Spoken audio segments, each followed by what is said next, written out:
ওই যে গতকাল বাস পানিতে চলে গেল, বাচ্চা আসছে, আইসাকা আমার আম্মু আমাকে ধাক্কা দিয়া বের করে দিছে, কিন্তু আম্মু আসতে পারে নাই। বাচ্চা কাঁদে, আমি কাকে আম্মু বলে ডাকবো? এগুলো দেখে সহ্য করা যায় না রে বাবা। কিসের জন্য পাগল হয়ে দৌড়াইলাম? ওই যে আপনাদের কুমিল্লা এলাকায় ট্রেনের ধাক্কায় বাসে মানুষ মরে গেল, ঈদের জামা কাপড় পরে আছে, ঈদের বাজার জামা কাপড় সব পরে আছে, জামা কাপড় নিয়ে যাবে আনন্দ করতে, কপাল বড় খারাপ, জামা কাপড় রাস্তায় পড়ে রইল, লাশ হয়ে গেল। আনন্দের জায়গায় কান্নার আওয়াজ, কান্নার আওয়াজ।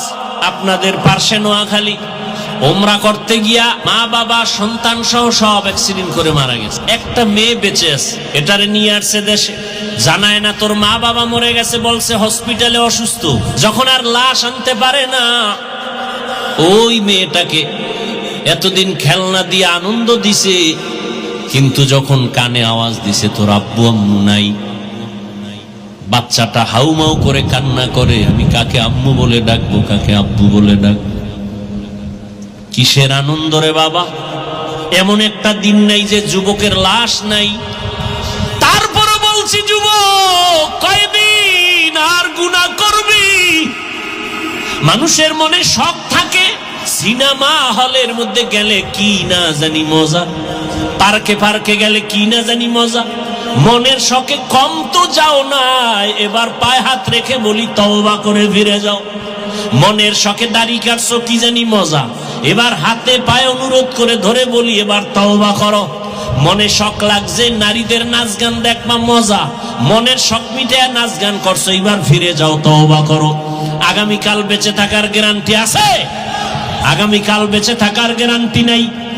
নিজেরাই তো মিডিয়ায় তাকায় দেখো, এমন একটা দিন নাই যে মরণের খবর আর কান্নার আওয়াজ নাই। ওদের দিকে তাকাইয়াও কি তোমার দিল নরম হয় না? ওরে ঘুমের মধ্যেও কি মরণ হতে পারে না? পারে না? এরে যুবক, ওই 3 জায়গার দোয়া নিয়ে আগাও। 1 নাম্বার জায়গা মা বাবা, 2 নাম্বার জায়গা শিক্ষক, 3য় জায়গা উলামায়ে কেরাম।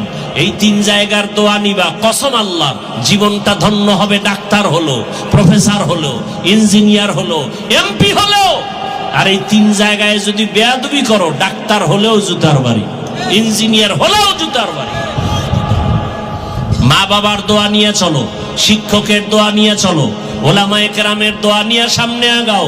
অনুরোধ, যদি অজান্তে কোনো বেয়াদবি হইয়াই যায়, মায়ের কাছে গিয়া ক্ষমা চাও, বাবার কাছে গিয়া ক্ষমা চাও।